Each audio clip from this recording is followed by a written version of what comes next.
तो मेरे प्यारे दोस्तों, कैसे हैं आप सब। उम्मीद करता हूं आप सब बहुत अच्छे होंगे। और आज की वीडियो में हम क्या देखने वाले हैं, आज की वीडियो में हम देखने वाले हैं बायोस्टैटिक्स को पूरा स्टार्टिंग से लेके एंडिंग तक एक ही वीडियो में अभी के अभी खत्म कर देंगे। आज की वीडियो में एक टाइप देखेंगे, एक और ऐसी ही वीडियो आएगी जिसमें हम साथ मिलके एक ही क्वेश्चन का सब कुछ निकालेंगे। तो आइए आज के क्वेश्चन के स्टार्ट करते हैं। क्वेश्चन है हमारा 7 6 7 11 6 7 12। ठीक है, ये हमारा नंबर दिया हुआ है। मान लीजिएगा किसी पेड़ की संख्या, कई अलग अलग पेड़ की संख्या दी हुई है। ठीक है, कोई 6 इंच का है, कोई 7 इंच का है, कोई 7 इंच का है, ऐसे। ठीक है, तो आइए इस क्वेश्चन को सॉल्व करते हैं। इस क्वेश्चन का आपको mean, medium, mode, range, variance, standard deviation सब निकालना है। ठीक है, तो आइए एक एक करके हम सबका सब कुछ निकालते हैं।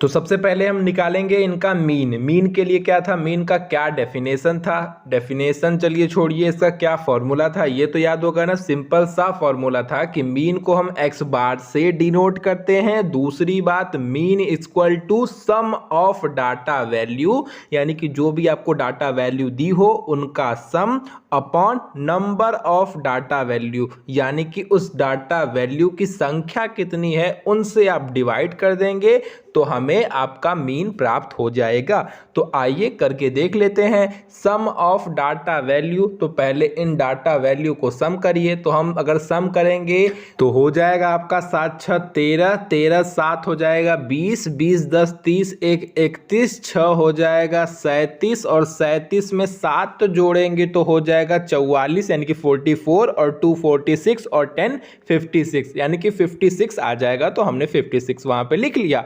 अब बात आएगी नंबर ऑफ डाटा वैल्यू, तो आप काउंट कर लीजिए कितनी डाटा वैल्यू है। 1 2 3 4 5 6 7, 7 डाटा वैल्यू है। तो 56 में 7 से डिवाइड करेंगे तो कितना आएगा, 7 8 जा 56। कहानी खत्म। तो ये हमारा आ गया मीन। हमें कितना मीन प्राप्त हुआ, हमें मीन प्राप्त हुआ 8। तो यही हमारा आंसर हो गया। चलिए इसकी कहानी खत्म। अब बात करते हैं मीडियन की। ठीक है, मीन निकल गया, अब मीडियन निकालिए। मीडियन निकालने का भी सेम कंडीशन है। जो भी डाटा वैल्यू दी हो पहले उसे या तो असेंडिंग ऑर्डर में और या तो डिसेंडिंग ऑर्डर में सेट कर लीजिए, उसके बाद ही आप कुछ कर पाएंगे। तो सबसे पहले डाटा वैल्यू को हमने असेंडिंग ऑर्डर में सेट कर लिया। असेंडिंग ऑर्डर यानी कि बढ़ता हुआ क्रम, यानी कि सबसे पहले सबसे छोटा, फिर उससे बड़ा, फिर उससे बड़ा। ठीक, तो ये हमने इस क्रम में सेट कर लिया। तो सेट करने के बाद आएगा 6 6 7 7 7 10 और 12। ठीक, कहानी खत्म। चलिए अब बात करते हैं इसकी संख्या कितनी है, क्योंकि आपको पता होगा कि इसमें दो तरीके के फॉर्मूले हैं। एक आपका ऑड का फॉर्मूला है, एक आपका इवन का फॉर्मूला है। तो हमने देखना है कि ये क्या है। तो हमने काउंट किया था तो हमें पता है इनकी संख्या 7 है, यानी कि ये ऑड है। तो ये ऑड का फॉर्मूला लगेगा। ऑड का सिंपल सा फॉर्मूला है n+1/2। तो वही लगा के अप्लाई कर दीजिए। n का मतलब इनकी संख्या कितनी है, 7। तो 7+1/2, 7+1 कितना हो जाएगा, 8/2। और 8/2 को अगर हम काटेंगे तो आ जाएगा 4th टर्म, यानी कि चौथा, जो भी चौथे स्थान पर होगा वही आपका आंसर हो जाएगा। तो देख लीजिए चौथे स्थान पर क्या है।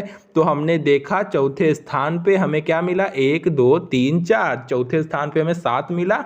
तो इसका मीडियन क्या हो जाएगा, 7 हो जाएगा, और यही हमारा आंसर है। चलिए, तो हमारा मीन भी निकल गया, मीडियन भी निकल गया। अब मोड की बारी है। मोड के लिए भी कुछ नहीं है। मोड क्या है, जो किसी डाटा वैल्यू में अगर कोई संख्या सबसे अधिक बार रिपीट हुई हो वही उस डाटा वैल्यू की मोड कहलाती है। सिंपल सा डेफिनेशन है। डेफिनेशन आप चलता फिरता बना लेंगे। ठीक है, चलता फिरता डेफिनेशन बना लेंगे अगर चीजें आपको समझ में आ गई। मोड मतलब क्या, मोड मतलब किसी डाटा वैल्यू की वो संख्या जो उस डाटा वैल्यू में कई बार रिपीट हुई हो, कई बार उसकी फ्रीक्वेंसी हो, यानी कि आवृत्ति हो, वही आपका क्या कहलाएगा, जाहिर सी बात है मोड कहलाएगा। तो देख लीजिए, आपको देख के ही पता चल रहा है कि इस डाटा वैल्यू में 7 कई बार रिपीट हुआ है। तो हमारा मोड क्या हो जाएगा, 7 हो जाएगा। तो लीजिए भैया, हमारा मीन, मीडियम, मोड सब निकल गया। देखिए, आपको हम डाउट में नहीं रखेंगे, झूठ भी नहीं बोलेंगे। जब कभी भी मोड से रिलेटेड क्वेश्चन आएगा तो जो आपकी डाटा वैल्यू रहेगी वो बहुत सारी रहेगी, कम से कम 15-20 रहेगी। ठीक है, ताकि आपको कंफ्यूजन हो, उसमें एक एक वर्ड कई बार रिपीट होंगे, कई सारे होंगे, तो इस वजह से आपको कंफ्यूजन होगा, थोड़ा सा टाइम टेकिंग लगेगा, लेकिन ऐसा टाइम टेकिंग है नहीं अगर आपके कॉन्सेप्ट क्लियर हैं तब। ठीक, तो डाउट में मत रहिएगा, मैंने आपको बता दिया जब कभी भी मोड से रिलेटेड क्वेश्चन आएगा तो थोड़ा डाटा वैल्यू बड़ी दी जाएगी। जो मैंने अभी तक 7 ली है वो लोग 15 लेंगे, 20 लेंगे, ऐसे देंगे ताकि आपके लिए कठिन हो। बात समझ गए? चलिए अब बात करते हैं वेरिएंस की। या पहले आप रेंज देख लीजिए। रेंज का मतलब क्या होता है? रेंज का मतलब होता है कि कोई डाटा वैल्यू कहां से स्टार्ट हुई है और कहां पर खत्म हुई है। ठीक है, और उन डाटा वैल्यू को लेकर उनमें से माइनस करने पे जो हमें प्राप्त होता है वही हमारा रेंज कहलाता है। तो जैसे इस डाटा वैल्यू को देख लीजिए, इस डाटा वैल्यू में सबसे छोटी संख्या क्या है? तो आपने देखा सबसे छोटी संख्या 6 है। ठीक, सबसे बड़ी संख्या क्या है? तो हमने देखा सबसे बड़ी संख्या 12 है। ठीक है, तो आपने 12 में से 6 को घटाना है, जो आपका आएगा वही क्या हो जाएगा? आपका रेंज। ठीक, तो इसकी भी कहानी खत्म। तो क्या आंसर आ जाएगा? आंसर आ जाएगा सिंपल सा आपका 12 में से 6 जाएगा, 6 आंसर आ जाएगा, यानी कि 6 आंसर आ जाएगा। क्या है इसका? रेंज का मतलब होता है कोई संख्या में, मतलब कोई डाटा वैल्यू में जो सबसे छोटी वैल्यू है और जो सबसे बड़ी वैल्यू है उन दोनों को पकड़ लीजिए, उनको आपस में माइनस करके जो नंबर आएगा वही उसका रेंज हो जाएगा। कहानी खत्म। चलिए अब बात करते हैं वेरिएंस की। वेरिएंस निकालने के लिए आपको पता ही है क्या चाहिए, मैंने आपको पिछली वीडियो में बताया था। वेरिएंस निकालने के लिए आपके पास उस डाटा वैल्यू का मीन होना जरूरी है। चूंकि हमने यहाँ पे मीन पहले से निकाल लिया है तो इसलिए हमारे लिए बहुत आसानी है। अगर मीन नहीं निकाला होता और आपको ऐसे डाटा वैल्यू दी होती तो सबसे पहले आपको इस डाटा वैल्यू का मीन निकालना है। मीन निकालने के बाद ही आप वेरिएंस निकाल सकते हैं, ये बात क्लियर रखिएगा। तो बात समझ गए? चलिए तो इनका हम वेरिएंस निकालते हैं। तो आपको 4 कॉलम बना लेना है। पहले कॉलम में उस डाटा वैल्यू को यानी कि x को रखना है, हमने x को रख लिया। दूसरा कॉलम किसका है? x बार का, जो हमारा मीन आएगा उस मीन को हमने रख लेना है। तीसरा कॉलम क्या होगा? x माइनस एक्स बार होगा, वो बना लीजिए। और चौथा कॉलम क्या होगा? x माइनस एक्स बार का होल स्क्वायर। तो इसकी कहानी खत्म। चलिए निकाल के भी देख लेते हैं। तो देखिए, तो हमने मीन वाले एरिया में, मतलब मीन वाले कॉलम में हमने 8 रख दिया। अब इनको माइनस करके देख लीजिए। 8 में से यानी कि 7 में से 8 जाएगा तो क्या बचेगा? -1। 6 में से 8 जाएगा तो -2। 7 में से 8 जाएगा तो -1। 11 में से 8 जाएगा तो +3। 6 में से 8 जाएगा तो -2। 7 में से 8 जाएगा तो -1 और 12 में से 8 जाएगा तो +4, यानी कि ये हमारा आ गया x माइनस एक्स बार।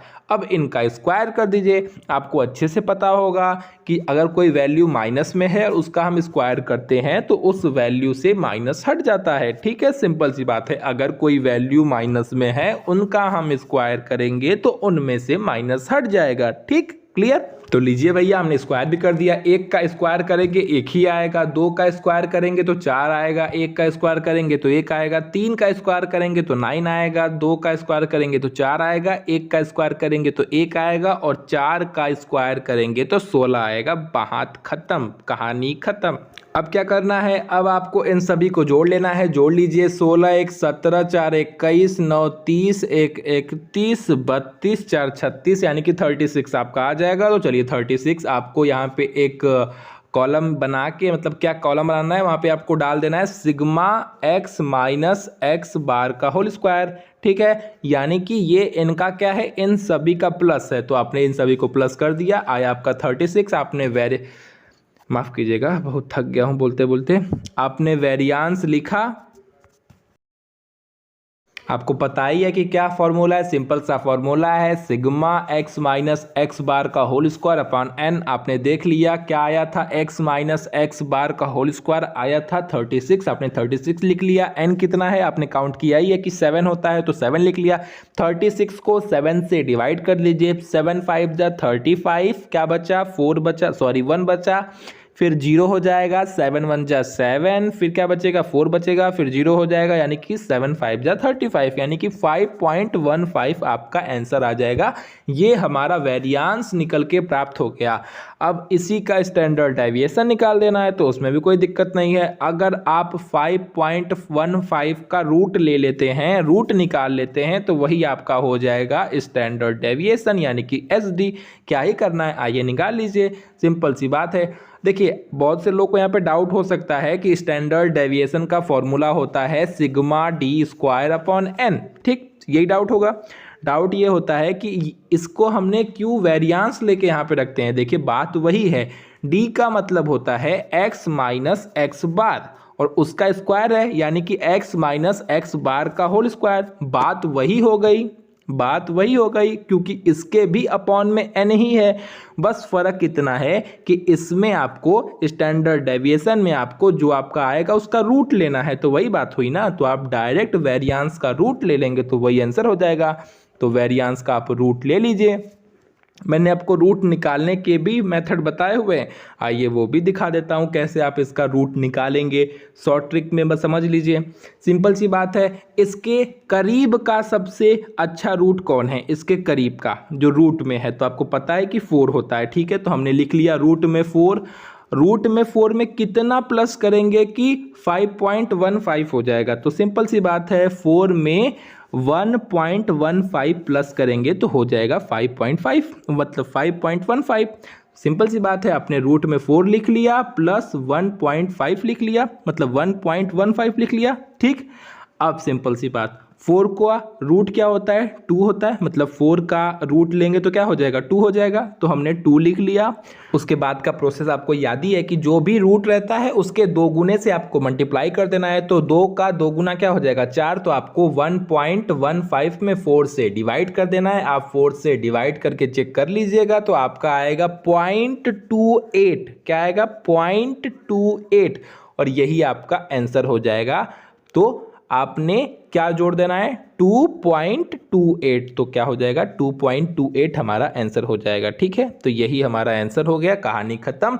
कहीं कहीं पे आपको, आप अगर निकालने पे आपको 2.26 भी मिलता है तो डरिएगा मत, वो भी आंसर सही है, क्योंकि आपको पॉइंट में जाने के बाद, दशमलव में जाने के बाद थोड़ा मोड़ा डिफरेंस देखने को मिल सकता है। तो आप भयभीत मत होइएगा, डरिएगा मत। और अगर आपको वीडियो पसंद आएगी तो लाइक करिएगा, बहुत मन कर जाएगा, किडनी टच कर जाएगी, अंदर से झकझोर दिया जाएगा। तो आप लाइक करके नीचे कमेंट भी कर दीजिएगा, और जो चैनल पर नए हैं वो सब्सक्राइब कर लीजिएगा। तो मिलते हैं अगली वीडियो में, टाटा बाय बाय।